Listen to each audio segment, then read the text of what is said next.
Bienvenue, bonjour à tous, bienvenue à ce webinaire partenaire des assises des délais de paiement. Je rappelle que les assises des délais de paiement sont co-organisées par la FDCC et la FIGEC. Et aujourd'hui, on a le plaisir de recevoir Urios, accompagné de Grant Thornton. Et nous allons échanger sur un thème tout à fait intéressant qui est la transformation du cycle order to cash, les facteurs clés de succès pour accélérer et sécuriser le dit cash.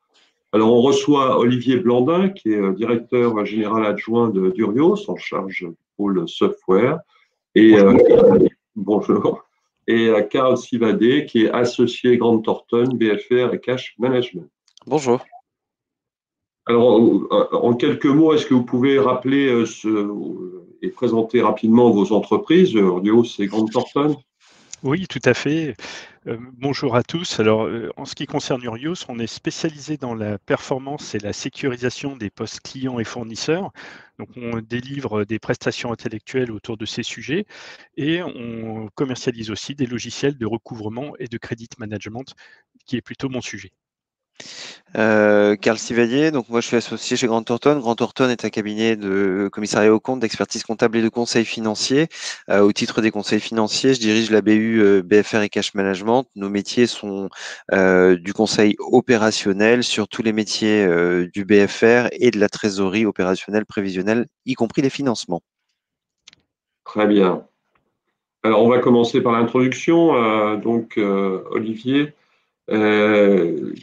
quelques mots sur le contexte de la reprise et puis ce que ça peut entraîner en termes de nouvelle organisation.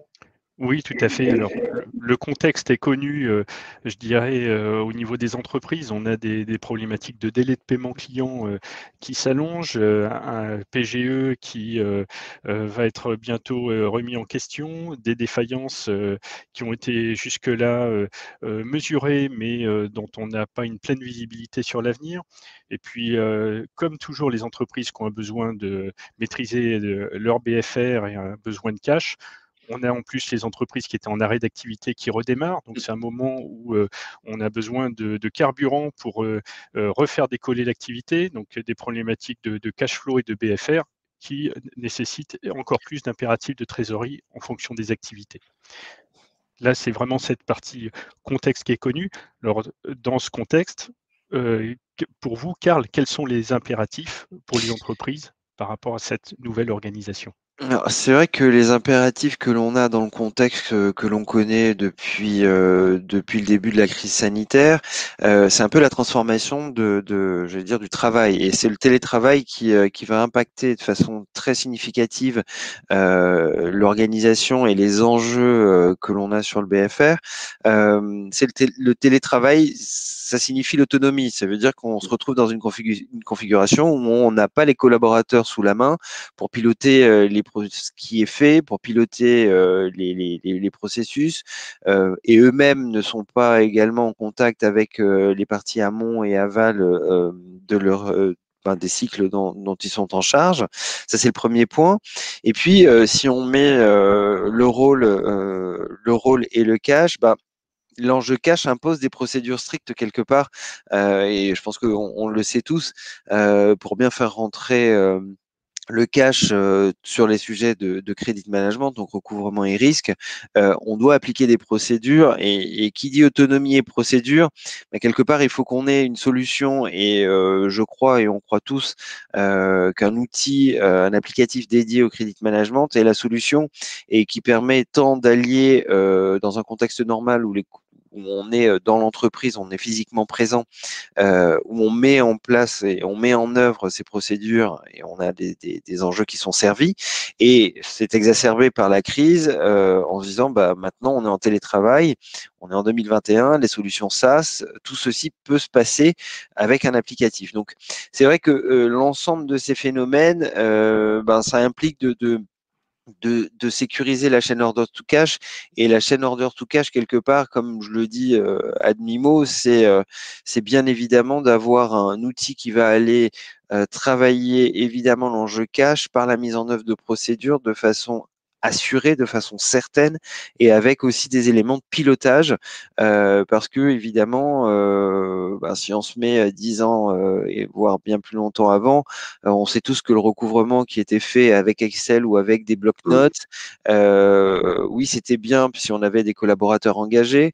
Non, ce n'était pas bien parce que pour faire la synthèse de où on en est, ce qu'il nous reste à faire, c'était toujours la nébuleuse. On est en 2021, on a des outils, donc je pense que c'est vraiment un enjeu qu'il faut servir, et c'est en plus, moi je pense vraiment que c'est un enjeu qu'on peut servir de façon assez facile. Les solutions sont belles, souples, contemporaines et agiles, donc faut y aller.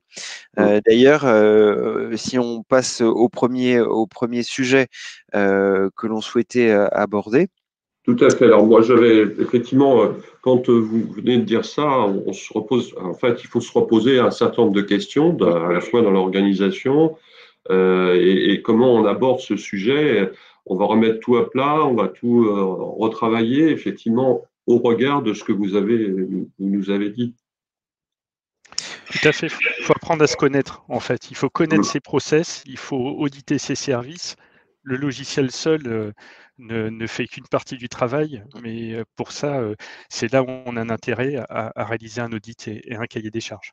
C'est ça. Et c'est vrai que l'audit et le cahier des charges, comme vous l'avez dit, Olivier, c'est se connaître, mais c'est aussi l'opportunité de s'interroger sur l'efficience de ces procédures en place. Ça ne veut pas dire forcément de tout remettre en question, mais c'est aussi de se projeter.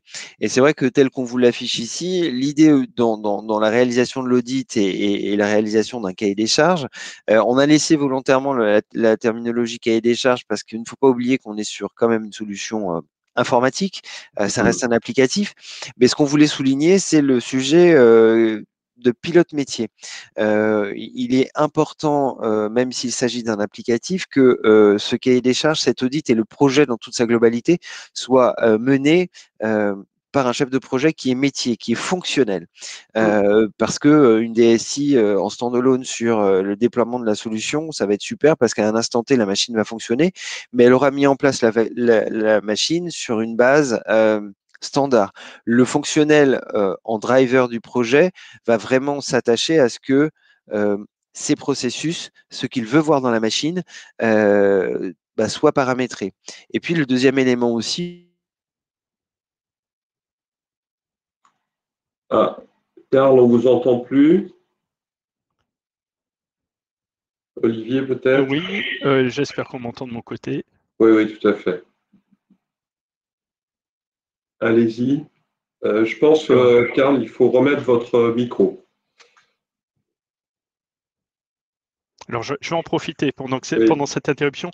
C'est clair que nous, on s'est aperçu dans les mises en œuvre de projets que lorsque c'est une DSI qui pilote, ça nous crée des problématiques parce que le DSI n'est pas un sachant.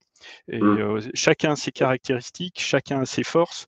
Une DSI va être tout à fait apte à mener parfaitement des projets. Il y a des AMOA, il y a des structures et des organisations qui sont vraiment bien mises en œuvre. Mais là, on parle sur ce type de projet, là dans le cycle order to cash, de sachant, comme disait Karl, de métier. Et on a vraiment un fort besoin que le sachant soit un credit manager ou quelqu'un du métier. Et d'ailleurs, revoilà Karl. Vous m'entendez Oui, tout à fait, super. Karl. Désolé.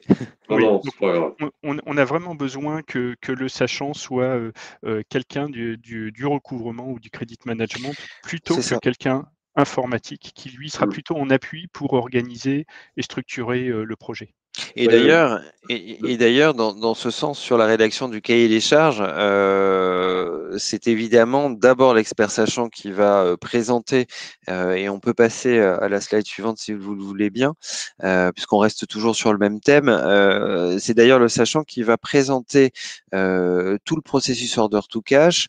Et quand on dit présenter le processus order to cash, j'insiste sur le fait que pour mettre en place un applicatif dédié au credit management, on a besoin de façon indispensable de la compréhension de tout ce qui se passe de la commande jusqu'à l'encaissement, puisque il ne faut pas oublier que la solution, l'applicatif, on est en 2021, on a des solutions qui sont ultra puissantes, donc qui peuvent servir indirectement sur la base d'un sujet, servir tous les collatéraux et tout l'environnement de la facture. Donc là, vraiment, les processus amont à la naissance de la facture et tous les processus intermédiaires sont très importants dans la présentation. Ça, c'est une première chose. C'est aussi très important pour l'éditeur parce que ou les éditeurs que vous allez consulter dans le cadre de votre cahier des charges, puisque ça peut être un élément différenciant dans ce sens où si vous souhaitez un traitement des litiges avec un spécifique, faut que l'éditeur puisse avoir la teneur du process dans sa globalité pour répondre de façon pointue et plutôt que d'une façon générique. Et puis, n'oublions pas aussi que ces applicatifs doivent couvrir tous les enjeux que vous avez listés ici dans le cycle. Ils doivent couvrir tous les enjeux. On parle de justificatif, on parle de qualité de facturation, on parle de procédure sur le sujet recouvrement, d'indicateurs de reporting. C'était un peu mon point d'introduction où il ne faut pas oublier que certes, les solutions vont permettre ce sont des clés de productivité, ces applicatifs aujourd'hui, mais ce sont aussi des clés pour décider d'action. Donc, quand on dit que ce sont des clés pour décider d'action, il faut se poser la question de la conduite du changement. On l'a vu, on le voit très souvent.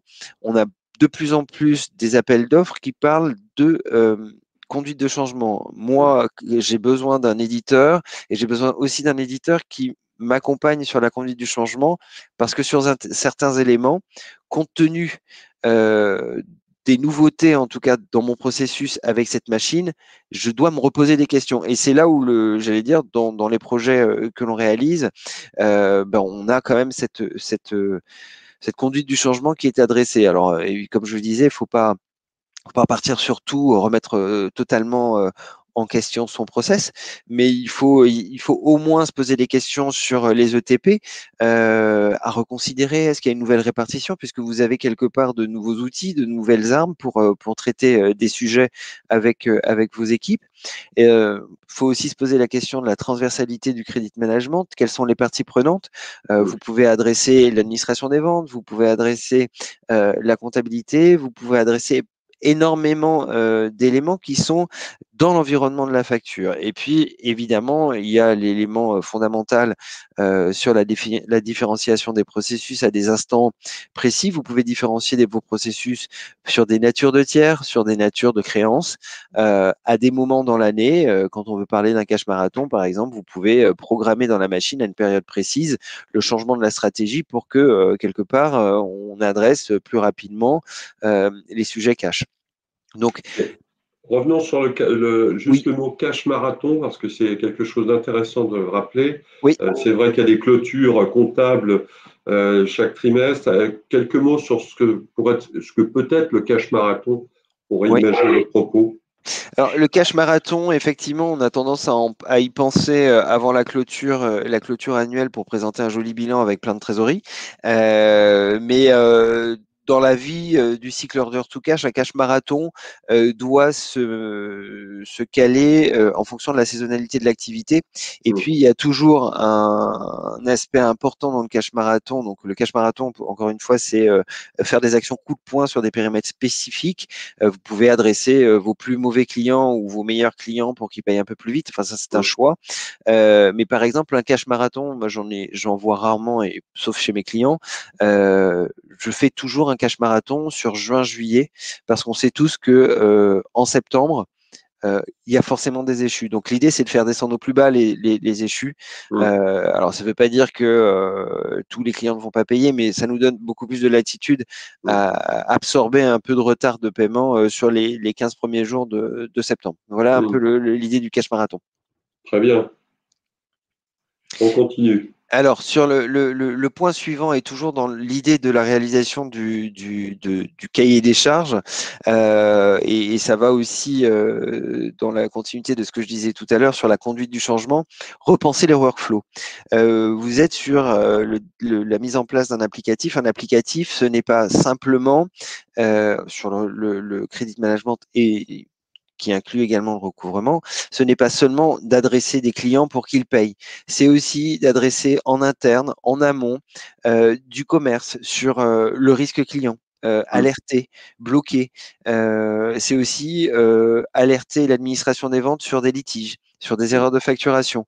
On le voit sur, je le vois chez mes clients, on a par rapport à la mise en place d'un logiciel, depuis la mise en place d'un applicatif recouvrement, on a des nettes améliorations du taux d'avoir et on a une qualité de facturation qui bénéficie au recouvrement de façon spectaculaire. Donc là encore une illustration j'allais dire, de la transversalité et puis peut-être en conclusion sur cette partie-là, vous mettez en place un applicatif sur le recouvrement, vous repensez vos workflows, vous identifiez les parties prenantes aux procédures, au processus, et du coup, vous êtes en plein dans le déploiement d'une culture cash dans l'entreprise. Et ça fait beaucoup de sens. Donc, c'est une opportunité, l'audit, le cahier des charges, c'est l'opportunité de faire un point sur ce qui est en place. C'est l'opportunité de trouver des nouveaux enjeux parce que vous avez de nouvelles clés à activer. Et c'est surtout l'occasion aussi d'aller dans une étape un peu plus contemporaine, tout simplement. Un mot quand même, c'est les opérationnels sont bien sûr associés à cette réflexion, commerciaux, responsables, etc. Ah oui. C'est très large, hein. C'est vrai que les outils, on parle de gestion collaborative, ça ne touche pas qu'un service recouvrement et de credit management, ça touche tous les acteurs qui sont en relation avec la finance. Donc ça nous oblige à aller beaucoup plus loin, on parle d'annuaire d'entreprise, ça nous oblige à aller toucher plus loin dans l'entreprise pour assurer un bon paiement. Et c'est vrai que la transversalité, j'en parle librement sur un client chez qui que l'on accompagne depuis un bon moment sur la professionnalisation de la fonction, etc. Et c'est vrai que plus le temps passe, plus on a démarré, parce que c'était la priorité, sur travailler sur la finance pour la finance. Et aujourd'hui, le projet a pris une ampleur et c'est vrai que les équipes travaillent de façon transversale. On a des sujets purement comptables sur des provisions qui sont traitées par la partie credit management. On a des sujets purement qualité de facturation qui sont également traités avec la partie credit management. Donc c'est vrai que c'est hyper riche et c'est hyper intéressant. Et c'est vrai qu'on n'oublie pas une chose, c'est que ça donne aussi de la valeur aux collaborateurs qui sont, c'est pas juste tu décroches ton téléphone et tu relances, ou tu fais des alertes ou tu bloques le compte. Ça donne vraiment beaucoup de richesse au métier. Très bien. Alors, on va passer à la solution maintenant. Oui. On a fait une belle étude, on a regardé, on a repensé ces processus et vient le moment où il va falloir s'équiper d'une solution logicielle. Tout à fait. Là, c'est tout un enjeu aussi, c'est-à-dire que vous avez, finalement, votre cahier des charges, votre fil conducteur, vous connaissez vos process, vous savez là où vous voulez aller, mais la difficulté, c'est de trouver après l'outil qui vous est adapté, qui va vous permettre d'intégrer ce que vous avez modélisé, ce que vous avez pensé. Et là, ça va vraiment dépendre des capacités des différents outils, entre un ERP classique, qui va être en général assez basique, et un outil de gestion du poste client, de credit management et de recouvrement. Là, en fonction de chaque outil, on va avoir des spécificités. Donc là, la phrase le dit bien, la difficulté, c'est quoi? C'est d'avoir une solution qui sait s'adapter à vos process et pas l'inverse. Sinon, vous êtes obligé de casser votre propre organisation Exactement. pour que ça colle à l'outil. L'outil va encore plus loin que ça. Finalement, il va, Karl l'a bien dit, il va vous structurer. Finalement, si on avait à faire une synthèse des process dans un service crédit ou recouvrement, vous avez globalement 3 types de process. Vous avez le process recouvrement, process crédit, process litige, et chacun un peu son fonctionnement. un process recouvrement. Là, la plupart des outils vont intégrer un certain nombre d'ingrédients. On va regarder le comportement payeur du client, ses dégradations ou pas, son score, des indicateurs de type de client. Je ne vais pas relancer une administration comme je relance une entreprise. Je vais être plutôt à l'inverse dans mon système de relance. Puis je vais avoir Chorus dans un cas et souvent rien, ou un portail dans l'autre. Donc on va avoir des fonctionnements de relance qui va être radicalement différents en fonction des typologies de clients. Par ailleurs, on a un process crédit. Alors lui, il est plutôt orienté purement risque, pas forcément toujours vers le client. Lui, pour qu'il fonctionne correctement, on va avoir besoin d'une bonne qualité de données. Donc bien sûr, des données comptables, donc on récupère la compta du client, des données extra-comptables. Donc beaucoup d'outils aujourd'hui intègrent un certain nombre de données extra-comptables. Alors on entend par extra-comptable des bons de commande. Donc un client m'a passé un bon de commande, je suis en cours de construction pour faire ma livraison, j'ai livré. Toutes ces étapes doivent bien être identifiées dans l'outil parce que ça fait partie du risque embarqué. Quand je travaille avec mon assureur crédit, j'ai besoin de connaître quel est mon risque à aujourd'hui, à partir de quand je peux stopper ou jusqu'à où je peux aller. Donc là, le but du process crédit, c'est d'avoir cette vision du risque embarqué et futur et de pouvoir réagir par rapport à cela, soit auprès de mes tiers, par exemple assureur crédit, soit moi auprès de mon client demandant des garanties complémentaires ou en rejoignant par rapport à mes leviers de crédit accordé. Donc là, on a vraiment un process qui est différent, qui est tourné vers les credit managers. Puis on a un troisième process, le process litige. Alors lui, il est tourné, on parlait tout à l'heure de gestion collaborative, il est tourné vers l'intérieur.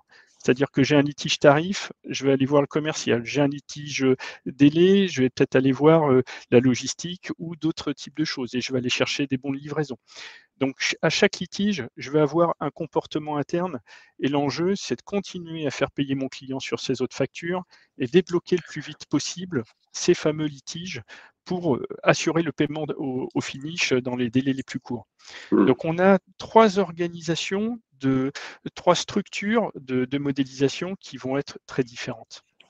Et ces trois modélisations vous permettront ensuite de choisir les KPI que vous allez mettre dessus. Oui, et les KPI, il y a beaucoup de types de KPI peuvent être mis en œuvre au travers des études préalables et de l'audit. Les plus courants, on va parler des DSO rollback, etc. L'Excess, on parlait, Jérôme, d'Excess il y a quelques jours, la différence entre le délai accordé et le délai constaté. C'est des indicateurs maintenant très courants dans les outils depuis un certain nombre d'années. Puis on a d'autres indicateurs alors, qui vont parler plus à un gestionnaire. Donc ça va dépendre de la culture cash de l'entreprise. Des fois, vis-à-vis des gestionnaires, on va simplement parler d'un taux déchu. Très simple. Je suis sur en cours, où ça va être simplement une correspondance par rapport à une année précédente pour voir un progrès. Donc les KPI, c'est vraiment en fonction de la maturité, je dirais, des équipes. On a des KPI qui peuvent être tournés vers l'équipe, puis des KPI de direction générale, où là, on va être sur des choses un petit peu plus globales et techniques qui vont répondre à d'autres types de problématiques. Très bien. Il faut tout couvrir. Ouais. Voilà, le but, c'est de tout couvrir. Et finalement, pour que ça fonctionne bien, l'outil a des impondérables et des incontournables. C'est-à-dire qu'on a besoin d'avoir une information consolidée à partir de sources multiples. C'est-à-dire que certains d'entre vous, vous avez la chance peut-être d'avoir une seule société avec tous les éléments dans un seul outil, mais c'est extrêmement rare. Et souvent, on va se retrouver à avoir plusieurs ERP, une gestion commerciale qui a un certain fonctionnement dans un sens, une compta par ailleurs. Là, on est sur des choses très très courantes et des fois des compléments dans des feuilles Excel, même dans des groupes qui font 1 milliard d'euros. Donc tout n'est pas forcément structuré dans des outils. Il faut trouver la bonne moyenne, la bonne méthode pour pour synthétiser et intégrer cette information multisource. Donc là, c'est la première clé. Deuxième clé, il faut avoir un référentiel commun. On a le cas de clients qui sont multi-activités, où vous avez plusieurs filiales, et chacun, parce qu'on a eu de la croissance externe ou pour d'autres facteurs, chacun a un peu son fonctionnement. L'outil doit être en capacité, sans faire une révolution interne, de créer un référentiel commun, une sorte de table de concordance pour qu'on puisse en commun parler de la même chose. L'incidence, si vous êtes sur plusieurs activités, si je vous parlais du risque, là on est plutôt sur un contexte où on vous parle de cash aujourd'hui, mais si on parlait du risque, le but c'est d'identifier quand on a un client multifilial, est-ce que j'ai un risque chez mon voisin? Donc là, le sirène, bien sûr, dans ce cas très simple, est un des identifiants communs, mais il y en a d'autres. Ça peut être beaucoup d'autres choses. Donc le but, c'est d'arriver à avoir un référentiel commun pour qu'on puisse ensemble, dans cette gestion collaborative, parler et avoir des KPI qui sont partagés. Puis l'outil doit évidemment s'adapter au télétravail. Bon, maintenant, je crois que c'est une constante pour tout le monde.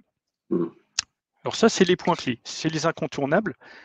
Et pour pouvoir mettre tout ce qu'on vient de se dire en musique, bah, il va falloir faire quelque chose dans l'outil pour modéliser.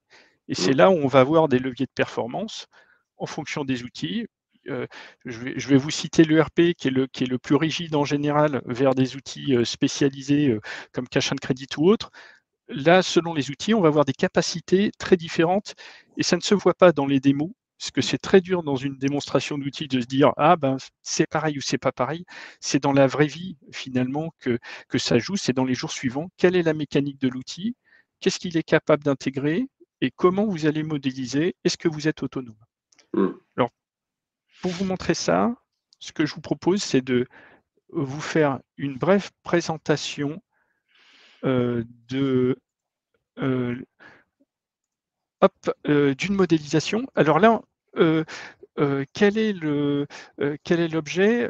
Là, je vais vous montrer ce qu'un gestionnaire ne voit pas au quotidien. Là, je vous montre une partie d'une application qui est une de nos applications qui est Cash and Credit, pour vous montrer un petit peu comment ça se passe. Quand on regarde le paramétrage, quelle est la souplesse? Qu'est-ce qu'on peut attendre d'un outil? Donc là, dans cet aspect de paramétrage, en fait, c'est la mise en musique de ce qui a été fait auparavant dans l'audit. C'est la façon dont on va paramétrer les process, les différents process qu'on a vus tout à l'heure. Alors là, sur cet écran de paramétrage, on voit des cases bleues et oranges. Le principe est le suivant. L'utilisateur crée des conditions, il crée des actions, et il va pouvoir ensuite poser les conditions ici et les actions ici. Donc, comment je lis ce genre de choses? Ça s'appelle un arbre de conditions. Quand la condition est remplie, je suis le fil vert. Donc, est-ce que l'échu est supérieur à 0? Oui. Est-ce que c'est de la grande et moyenne surface? Oui. Je fais le scénario 1. Sinon, je regarde si c'est un grossiste. Donc, en gros, les outils vont avoir certains fonctionnements qui, graphiquement, peuvent être très différents. Le but, c'est d'avoir cette capacité à créer ses propres critères et à arriver à des résultats. Vous voulez dire quelque chose, Karl? Non, j'acquiesçais. C'est toujours le principe de la mise en œuvre de la procédure, en n'oubliant évidemment pas de couvrir le si, sinon. Parce que le si, oui, on peut y aller, mais le sinon, il doit pouvoir être couvert. L'objectif, c'est d'être de toutes ces conditions et ces scénarios doivent couvrir la globalité des cas identifiés. Alors, pour illustrer un petit peu, par exemple, on peut avoir différents cas de figure. Ici, le cas d'un VIP qu'on va relancer d'une certaine façon, des modélisations liées à des litiges, des modélisations liées à du risque. Et là, on va faire juste un tout petit zoom sur cette modélisation-là. C'est les effets à recevoir, les avis d'échéance. Imaginons par exemple que vous ayez un contexte où vous avez une facturation à 30 jours d'échéance par rapport à la date de facture. Certains ne sont pas à 30 jours fin de mois. Ça veut dire finalement que vous avez un client qui tous les jours peut recevoir des avis d'échéance parce que tous les jours, 8 jours avant sa date d'échéance, on pourrait avoir un avis. Donc pour éviter ces mécanismes polluants, là c'est une façon de modéliser. Là on a défini dans les critères, est-ce que je suis un lundi? Est-ce qu'il a des factures à devoir la semaine prochaine? Est-ce qu'il a un mail? Si oui, je fais un mail. Sinon, je fais un courrier. Alors, ce sont des actions multicanales. On aurait pu faire beaucoup d'autres choses, que ce soit des correspondances comme des SMS ou des actions. Là, ça va dépendre des outils. Finalement, le but, c'est de pouvoir poser ces critères, de pouvoir prendre une paire de ciseaux, dire je change, changer ces conditions, en recréer, en ayant une autonomie. Parce qu'on voit aussi que pour gagner du cash, il faut s'adapter. ça bouge vite. On ne peut pas être toujours dépendant d'un intégrateur ou d'un éditeur. Donc, il faut que facilement, un sachant, sans qu'il soit informaticien, puisse remodéliser ces nouveaux process par rapport à ces cas de figure. Là, on a eu le cas Covid. Là, par rapport, excusez-moi, par rapport à cette présentation qui est très intéressante, si je change mon process, par exemple, j'ai l'outil installé, on se dit on va changer le process parce que comme vous l'avez montré, il y a une particularité qu'on n'avait pas vue. Est-ce que l'outil est capable de repasser en revue toutes les factures qui étaient stockées et de réappliquer le nouveau process? Oui, tout à fait. Alors, on a des différents systèmes, ce qu'on appelle des bacs à sable, c'est-à-dire qu'on va tester grandeur nature avec les données pour voir qu'est-ce que ça fait, quelles sont les réactions par rapport à ça, et on s'aperçoit à partir du moment où vous n'avez pas d'outils. Alors, je considère que quand on n'a qu'un ERP, on n'a pas grand-chose. Que vous vous équipez, excusez-moi, qu'on s'équipe d'un outil, vous allez avoir un changement de votre comportement client dans les 2-3 mois qui suivent, parce qu'ils savent que vous avez une mécanisation en face. Donc, vous allez avoir un premier gain très rapide, mais vous allez aussi ensuite avoir de l'optimisation. Et là, vous allez vous rendre compte, par exemple, on a parlé tout à l'heure de litige, on a parlé de gestion du risque, parce que ça démarre haut, la chaîne order to cash, ça démarre à la création du compte avec est-ce que le client peut être couvert ou pas.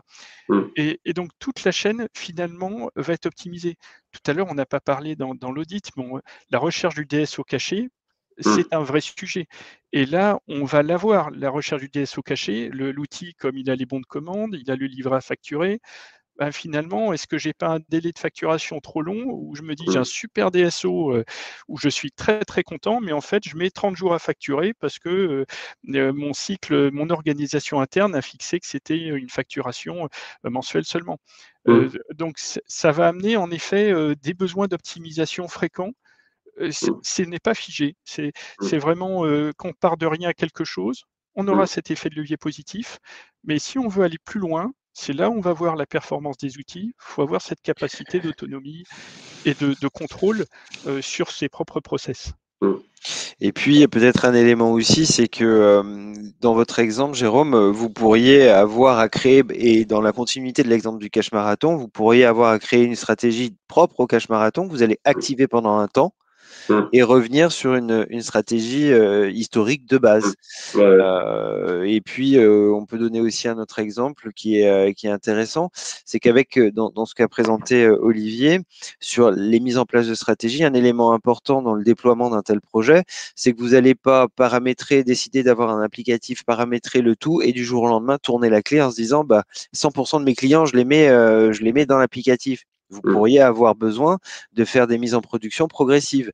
Et avec ces systèmes de conditions, vous pouvez déployer progressivement, et c'est toujours une recommandation de notre part, qui est de dire, oui, vous pouvez y aller de but en blanc si vous êtes sûr de vous, si vous avez le moindre doute, faites un déploiement progressif qui permettra, surtout quand vous n'avez pas d'applicatif, c'est un déploiement progressif aura la valeur 1 de tester quelque part les paramétrages s'ils sont nouveaux, de tester l'adhésion des équipes, parce que n'oublions pas qu'au milieu de tout ça, il y a des hommes et des femmes, bien sûr, qui mettent en œuvre les procédures.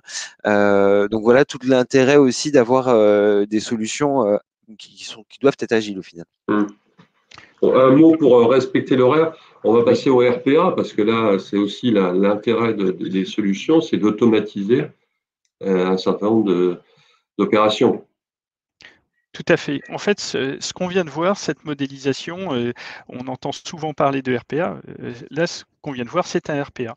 C'est-à-dire c'est quelque chose qui mécanise le système de relance, qui mécanise les alertes, les tâches à l'agenda. Donc les effets d'une industrialisation, c'est évident. Bien sûr, comme c'est mécanisé, on va plus relancer. Donc il y a toujours un gain à mettre en place un RPA. Ça fiabilise parce que c'est votre seule méthode en fait de fiabiliser vos process. C'est de diriger un petit peu le type de relance en fonction du type de client. Parce que c'est la machine qui fait plutôt qu'un utilisateur par rapport à une feuille Excel ou autre chose. Et puis ça simplifie. C'est-à-dire que l'utilisateur est beaucoup plus confort sur sa gestion quotidienne, vu qu'on lui propose directement ce qui va pas ou là où il doit travailler, sur les comptes il doit agir. Donc ça, c'est un point évident. Après, j'ajouterai un autre point, on doit avoir une capacité à le débrayer. C'est-à-dire que selon les droits utilisateurs, quand on est face à des utilisateurs assez aguerris, ils doivent être en capacité de stopper l'automatisme facilement. Et là, c'est vrai qu'on voit des différences entre les différents outils. Il faut pouvoir stopper, mais sans tout recréer à la main.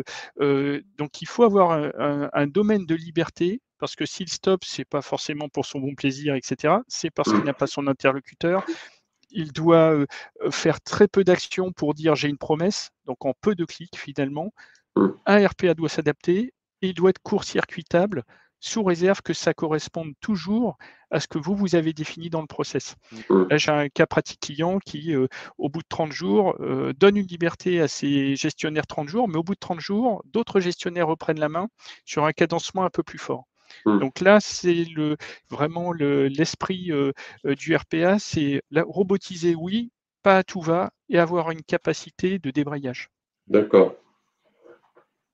Alors après, oui, on a vraiment le panorama. On peut en dire quelques mots parce qu'il y a vraiment un point qui est intéressant dans votre intervention, c'est que vous avez amené des retours d'expérience client qui vont être très intéressants à analyser.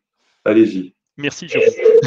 En fait, là, c'est une synthèse de ce qu'on vient de voir, c'est-à-dire qu'on doit avoir de l'information riche. On parle depuis des années, vous avez dû entendre la vision à 360 des clients.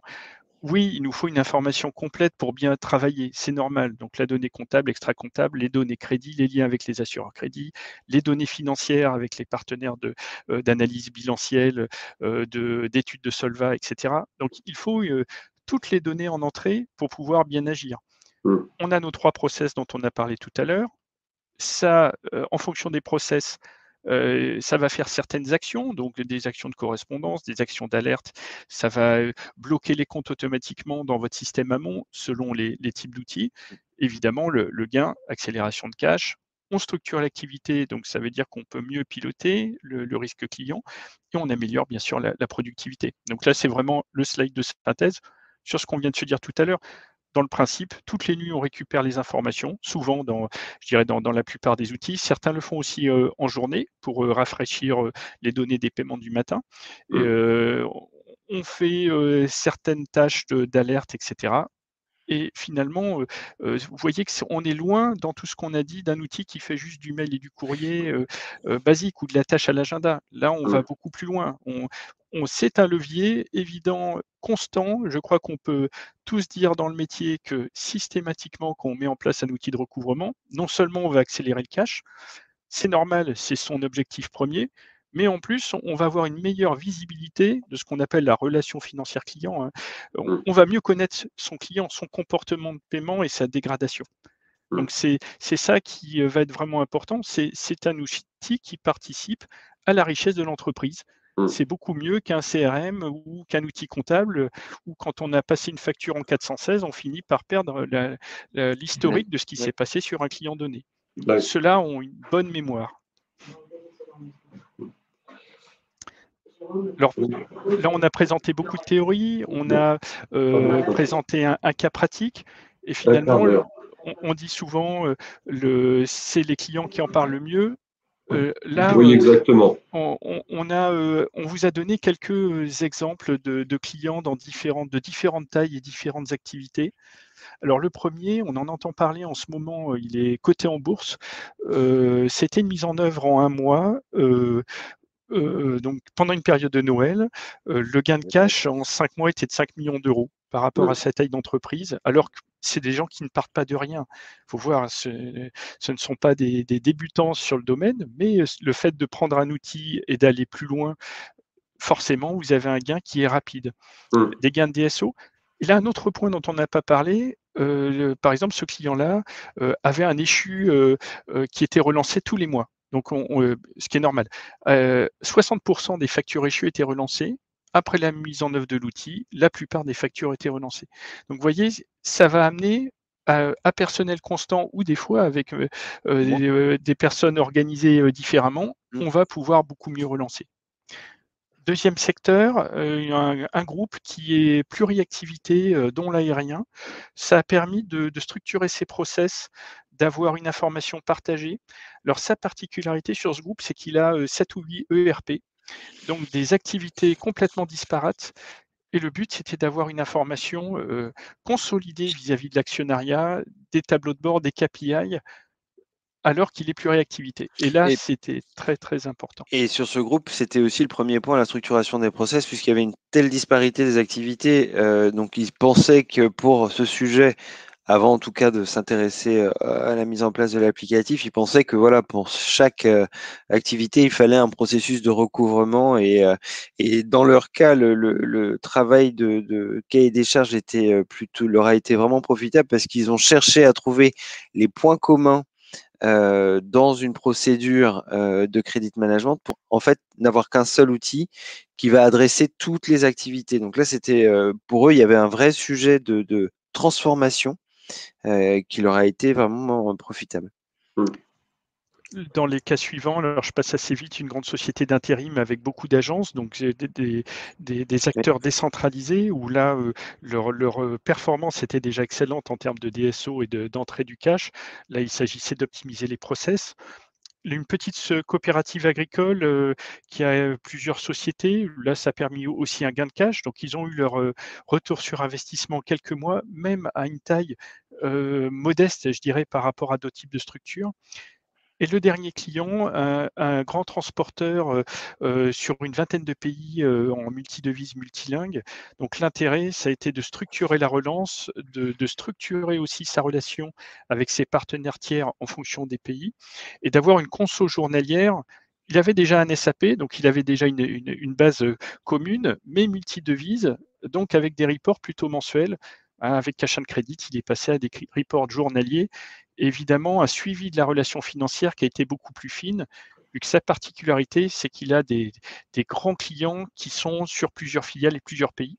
Donc, il a pu avoir sa conso du risque en instantané, là où auparavant, il avait une vision avec des effets tunnels. C'est ça. Donc là, on voit vraiment des cas de figure assez différents.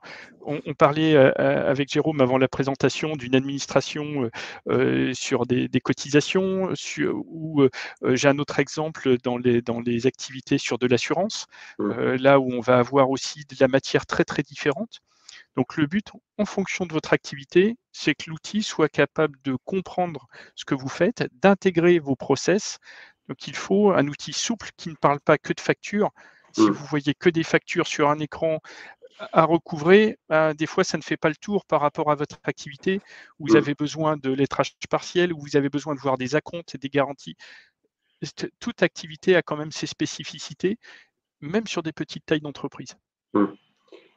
C'est très complet. Donc, on a une question là qui nous dit, avez-vous calculé le ROI de la mise en place d'un outil comme le vôtre?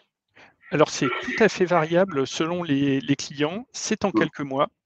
Ça dépend de votre maturité, si la taille d'entreprise, le type de process à mettre en œuvre, c'est forcément quelque chose de rapide. Si quelqu'un vous dit « Ah, je vous promets 30% d'échu en moins et un ROI en 2 mois garanti », sans avoir audité votre structure, ça paraît pas très raisonnable. Ouais. C'est sûr que c'est rapide, c'est-à-dire on n'a pas de cas, je crois qu'on peut dire on n'a jamais eu de cas qui dépasse 1 an. Donc c'est-à-dire que dans l'année, la mise en œuvre et même si on est sur des cycles longs, on sait que le retour d'investissement, le ROI, est rapide. Après, dans certains cas, on était sur 1 mois. Donc ça va dépendre vraiment de la maturité, vous, de vos process, le suivi des collaborateurs, le type d'activité. Et dans le ROI, il faut faire attention. ROI, il y a aussi, on parlait DSO caché, etc. On va restructurer aussi. Donc, oui, il y a l'indirect. Il y a l'indirect. Rapidement, une question aussi qui peut être importante, c'est on est dans ce type de projet. Première chose, je pense que vous avez des interfaces qui sont très définies en fonction des ERP, avec votre expérience d'installation de votre outil. Donc, ça peut s'accélérer, enfin. Oui, alors je resterai un petit peu sur la réserve là-dessus. Oui, Ouais. nos interfaces sont très souples. Après, je vous prendrai un client, les cas des clients SAP. Sur tous nos clients SAP, on n'a pas un seul client qui a les mêmes données en entrée. Et donc oui, on peut proposer quelque chose comment dire, de figé. Ouais. On sait qu'on peut faire ça dans le domaine. Après, on risque d'être incomplet. Et nous, Ouais. on a la chance d'avoir une interface très très souple. On Mm. a plusieurs modules dans l'outil qui sont reconnus et innovants par le ministère de l'Enseignement et de la Recherche, mais entre autres, on a une capacité par l'utilisateur, même le client serait capable de paramétrer son fichier d'entrée et de générer un certain nombre d'automatismes. Donc nous-mêmes, on n'a pas de difficulté à faire du sur-mesure. Et D'accord. quand on parle de connecteurs, oui, bien sûr, on peut mettre en œuvre, mais finalement, on risque, si on est trop structurant sur les interfaces techniques, d'être incomplet parce que tout le monde a ses spécificités. Je n'ai pas un client pareil. Et même sur une donnée identique, vous avez toujours au moins une spécificité. Donc c'est vrai que c'est limite risqué de partir sur un peu un calque dans lequel on imposerait. Alors, Désolé. pour une démarche aussi, une dernière question, mais une démarche, on va mettre en place votre outil, on va faire une étude et on va prendre Grant Thornton, on va faire cette étude de processus et mettre en place, ça prend combien de temps en gros? Alors certes, c'est certainement en fonction de l'importance de l'entreprise, mais pour une grande entreprise, on peut dire une ETI et une PME par exemple. Ça ne peut pas prendre plus de 5 jours. Alors, ça dépend de quoi on parle. Je parle la question porte, Olivier, pas sur le déploiement de l'outil. Hein. Ouais. Si ça prend 5 jours, non, la question porte sur la réalisation du cahier des charges Ouais. et donc de l'audit. Alors après, moi, je parle en tant qu'expert du sujet et voilà, et suivant nos repères et notre expertise, on est sur des sujets que l'on doit couvrir à 5 jours. Après, D'accord. il est sûr qu'en fonction de la taille et du spécifique, Ouais. ça pourrait déborder, mais et puis il y a un élément important, notamment parce que je le vois sur un de nos derniers projets, le cahier des charges a été fait par des non spécialistes. Au sein de l'entreprise, ils ont pris 9 mois pour faire le cahier des charges, ce qui est énorme. Et malheureusement, il était incomplet à la fin parce qu'ils ont couvert tout sauf le sujet. Donc, mais ils l'ont vu avec nous et ils ont bien eu, enfin, ils ont constaté effectivement qu'ils étaient un petit peu à côté du sujet. Et c'est pour ça que je me permets de dire qu'effectivement, en adressant des experts pour faire ce cahier des charges ou même dans une structure qui est déjà professionnalisée sur les fonctions, ça doit aller très très vite. On sait ce qu'on veut et on sait où on va et on sait ce que la machine doit faire. Et pour l'installation de l'outil, Olivier? Alors, c'est du SaaS, donc l'installation en elle-même est rapide. Qu'est-ce qui prend du temps souvent? C'est la fourniture des fichiers. Il faut la disponibilité de la DSI du client, avoir des fichiers avec des données correctes. Donc, l'analyse préalable, c'est vraiment l'intérêt de l'audit et de l'accompagnement pour optimiser le process, la démarche amont par un intégrateur comme Grant Thornton. Cette démarche va être essentielle. Ça va nous permettre de savoir quelles sont les données intégrées. On donne quelque part notre bon de commande à la DSI du client. On dit on donne notre liste de données nécessaires et en fonction, après, de notre côté, la mise en œuvre est rapide. Alors, si on parle de TI, je dirais c'est variable. Vous voyez notre premier exemple, on a mis un délai très très court parce qu'on avait une priorité absolue. La DSI répondait directement au téléphone à toutes nos réclamations ou demandes de données. On avait une réactivité immédiate. Souvent, ce n'est pas le cas parce que les DSI ont beaucoup de projets. Donc là, il faut avoir des fenêtres de tir. Donc, ça va prendre quelques mois. Ça va dépendre complètement. Est-ce qu'on a plusieurs ERP, un ERP? Est-ce qu'on est sur plusieurs pays? Quelle est la méthode de déploiement? En général, on parle de quelques mois, 2, 3, 4, 5 mois, c'est quelque chose de courant. On a des contre-exemples, hein, des sociétés multi-pays qui des fois déclenchent des déploiements sur certaines contrées en phase 2, donc une année suivante. Mais ça veut dire qu'un projet, finalement, pour nous, a été arrêté sur un pays, il a été terminé correctement, on a eu la valorisation de ce projet, et par la suite, il redéclenche une phase 2, par exemple, pour un groupe de pays. Très bien. Écoutez, on a eu un bel exposé et votre intervention est très complète et vraiment c'était très intéressant, d'autant que après les expériences clients, ça enrichit toujours ce type de présentation. En tout cas, merci à nos deux experts, hein, Merci Olivier et Karl. Et puis donc, je rappelle que cette présentation va être disponible en replay très rapidement. En tout cas, merci d'avoir participé à ce webinaire partenaire et je vous dis à la prochaine fois. À bientôt et bonne fin de journée. Merci à tous. Merci, au revoir.